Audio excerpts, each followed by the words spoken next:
गुजरी महला पंचमा, हर तन जाप हर तन ताप।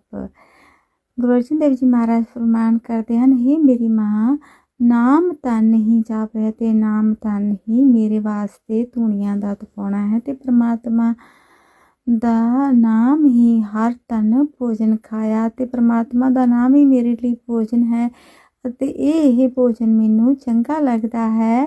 ਨਿਮਖ ਨਾ ਬਿਸਰੋ ਮਨ ਤੇ, ਜਿਵੇਂ ਇੱਕ ਅੱਖ ਪਲਕਣ ਦੇ ਸਮੇਂ ਜਿੰਨਾ ਵੀ परमात्मा ਦੇ ਨਾਮ ਨੂੰ ਨਹੀਂ ਭੁਲਾਉਂਦਾ।